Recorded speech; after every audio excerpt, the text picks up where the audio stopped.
Since the Renaissance, think of Michelangelo's David. The body had been sacrosanct. The human body had been accorded the most attention, the most respect in the history of art. That's right. The body was a primary vehicle for artists to convey ideas and emotion.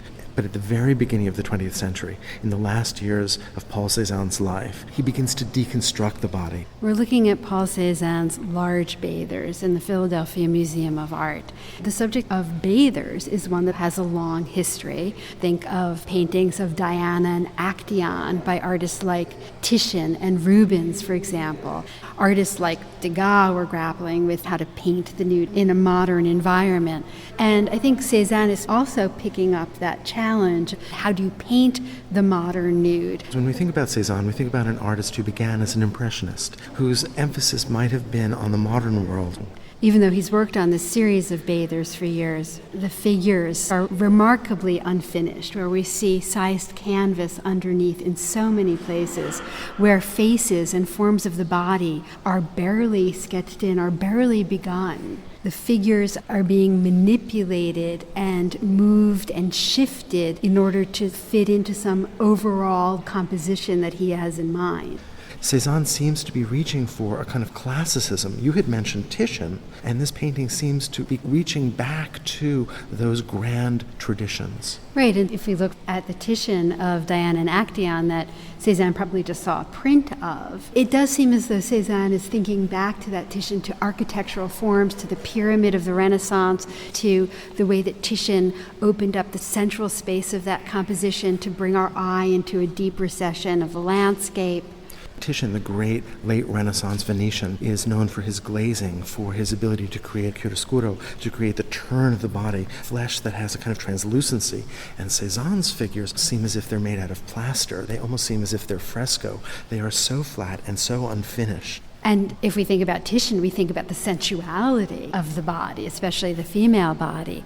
And here we have female figures who are anything but sensual. They're architectonic, they seem frozen in their poses, their bodies are elongated, in some cases malformed, in some cases we seem to see multiple sides of the body at once. This is anything but a luscious, sensual Venetian image. And Cézanne is also refusing the mythic context. In the foreground, we might be in a classicized Arcadian landscape. But on the far shore, we can see the back of a horse and a man walking away from us towards a church. And we realize that this is modern France. And so there's this very peculiar pictorial construction that's offering us in the foreground at this grand scale, this classicizing Renaissance subject matter. And then in the distance, something that might be in Aix-en-Provence. And all painted where huge areas of the canvas are unfinished.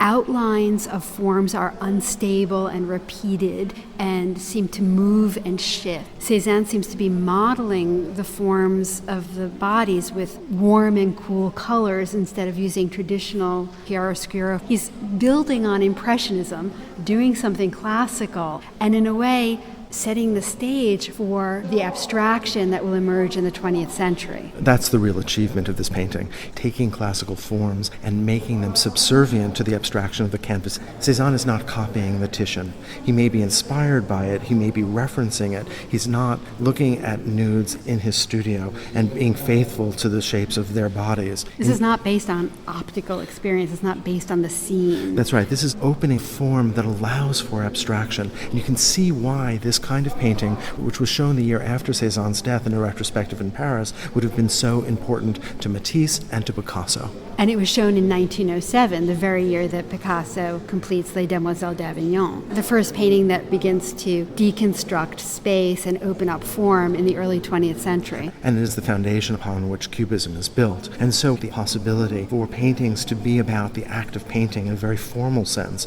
as opposed to the representation of nature that had been so much a characteristic of the 19th century.